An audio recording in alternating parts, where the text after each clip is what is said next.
अस्सलाम वालेकुम जी। इस वक्त मैं आयशा मंजिल के अर्शी शॉपिंग मॉल में मौजूद हूँ और ये इस वक्त मैं आपको यहाँ के मनाजिर दिखा रहा हूँ कि गुज़िश्ता 11 दिनों में जो है वो कराची में 2 बड़े वाक़यात रूनमा हुए हैं, जिसमें से एक आपको मालूम होगा आरजे मॉल का था, जिसमें 11 लोग जो है वो अपनी ज़िंदगी की बाजी हार चुके हैं। और इसके अलावा ये कल शाम को जो है वो यहाँ अर्शी शॉपिंग मॉल में जो है वो दूसरा वाक़या रूनमा हुआ, जिसमें तकरीबन अभी तक 5 अफराद जो है वो अपनी ज़िंदगी की बाजी जो है वो हार चुके हैं। और ये कराची के उन इदारों के लिए बहुत बड़ा सवालिया निशान है जो इस तरह के कामों को जो है वो कंट्रोल करते हैं, क्योंकि गुज़िश्ता 11 दिनों में शहर में 2 बड़े वाक़यात जो है वो रूनमा हो चुके हैं और दोनों जो है वो रिहायशी इमारतों और शॉपिंग सेंटर और इस तरह के पब्लिक एरियाज़ में जो है वो ये दोनों वाक़यात रूनमा हो चुके हैं। यानी सिक्योरिटी का कोई जो है वो यहाँ पर इंतज़ाम नहीं है। यहाँ पर जो है वो एक बहुत बड़ी मार्केट थी जिसमें तकरीबन 350 दुकानें जो है वो मौजूद है, जिसमें से तकरीबन 100 के करीब दुकानें मुतासिर हो चुकी है।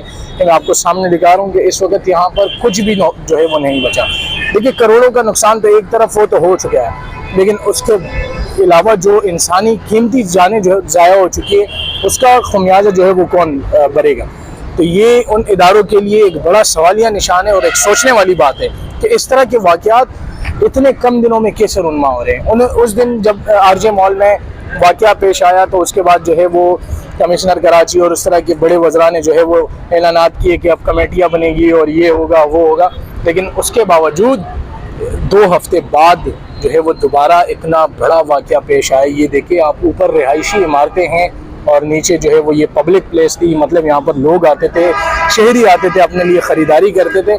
इंतहाई बुरी हालत में जो है वो इस वक्त ये मौजूद है। ये सामने आपको मोटरसाइकिलें नज़र आ रही होगी और इस तरह की जो है वो करोड़ों रुपए का यहाँ पर जो है वो सामान मौजूद था, लेकिन कोई सिक्योरिटी का इंतज़ाम नहीं, कोई जो है वो ख्याल रखने वाला नहीं। SBCA की टीम अभी आई थी, उन्होंने जो है वो इस बिल्डिंग को क्लियर करार दिए और ये कहा है कि यहाँ जो है वो आप रिहाइश इख्तियार कर सकते हैं, लेकिन उससे पहले जो है यहाँ पे रेनोवेशन का काम होगा। तो अब रेनोवेशन कौन करेगा? ये वो लोग करेंगे जिन बेचारों पे इतनी बड़ी नागहानी आफत जो है वो आई। वो बेचारे तो पहले से ही गमज़दा है। अब ये वज़ीर आला साहब भी जो है वो निगरान वज़ीर आला साहब भी अब से थोड़ी देर पहले आए थे और उन्होंने भी जो है वो कमेटी तश्कील दी है, जो कि हर बार हमारे यहाँ होता है, हादसा पेश आता है और हादसे के बाद अक्सर कमेटियाँ जो है वो बनाई जाती है और वो कमेटियाँ फिर क्या करती है वो अल्लाह को मालूम है और उनको मालूम होगा।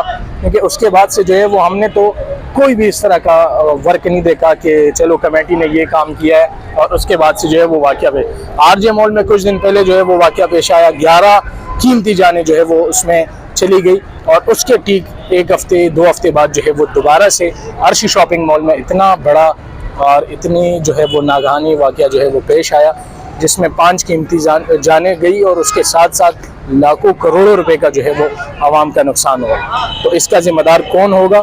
और ये हमारे इदारों के लिए बहुत बड़ी सोचने की जो है वो बात है कि इस तरह के वाक़यात को कब रोका जाएगा। इतनी बड़ी बड़ी बिल्डिंगें बनाई जाती है लेकिन उसके लिए सिक्योरिटी का कोई इंतज़ाम नहीं होता। तो ये अब उनको सोचना पड़ेगा और उनको आगे आना पड़ेगा और इस तरह के वाक़यात ताकि मज़ीद इस शहर में रूनमा ना हो।